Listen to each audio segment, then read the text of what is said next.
இந்த படத்தில் ஜண்டா அப்படின்னு சொல்லிட்டு அடிக்கடி இவர் வந்து இந்த வார்த்தையை சொல்லிட்டு இருப்பாரு. அது ஒரு அரக்கனோட பெயர். இந்த ஜண்டா யாருங்கிறத பற்றி நான் உங்களுக்கு சொல்கிறேன், நீங்கள் தெரிஞ்சுக்கோங்க. ஒரு சொன்ன அந்த ஜண்டாங்கிற வார்த்தைக்கு பின்னாடி ஒரு அரக்கன் இருக்கான். அந்த அரக்கனை பற்றி தான் நான் உங்களுக்கு சொல்ல போகிறேன்.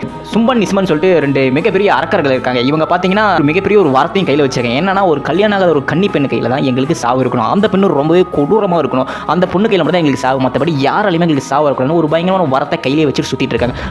வர நமக்கு இருக்கு அப்படின்னு சொல்லிட்டு எல்லாத்தையுமே கடவுள்களாகட்டும் தேவர்களாகட்டும் எல்லாத்தையுமே போய் விளையாட்டு பண்ண ஆரம்பிச்சிருக்காங்க. எல்லாத்தையுமே சமம் பண்ண ஆரம்பிச்சிருக்காங்க. அந்த சும்பன் நிசும்பனுக்கு கீழே வேலை செஞ்சுட்டு இருந்தவங்க தான் இந்த ஜண்டாவும் முண்டாவும். ஒரு தடவை வந்து பார்வதியை பார்த்துறாங்க. அழகுல மயங்கி இவ்வளோ அழகாக இருக்காங்களே அப்படின்னு சொல்லிட்டு சும்பன் நிசும்பன் கிட்ட போய் இந்த பார்வதி பற்றி சொல்கிறாங்க. இதை தெரிஞ்சுக்கிட்ட அந்த சும்பன் நிசும்பனில் அந்த சும்பனுக்கு பார்வதி மேலே ஆசை வந்து அப்படியே கல்யாணம் பண்ணி ஆகணும், நமக்கு அடைஞ்சாகணும்னு சொல்லிட்டு ஒரு பயங்கரமாக ஆசை வந்து. அதனால் என்ன பண்ணாலும் 2 பேரும் சேர்ந்து பல போர்களை பார்வதி மேலே ஏவி விடுறாங்க. இருந்தாலும் எல்லா போருமே பார்வதி அசால்ட்டாக சமாளித்து எல்லாத்தையும் சமம் பண்ணிடுறாங்க. கடைசியாக இந்த ஜண்டாவும் முண்டாயும் அனுப்பி வைக்கிறாங்க. அனுப்பி வச்சு இவங்களும் போயிட்டு சண்டை போட ஆரம்பிக்கிறாங்க. சண்டை போட்டு இந்த ஜண்டாவும் முண்டாவையும் பார்வதி அங்கேயே சம்பவம் பண்ணிடுறாங்க. உங்களோட சாப்டர் அங்கேயே க்ளோஸ்.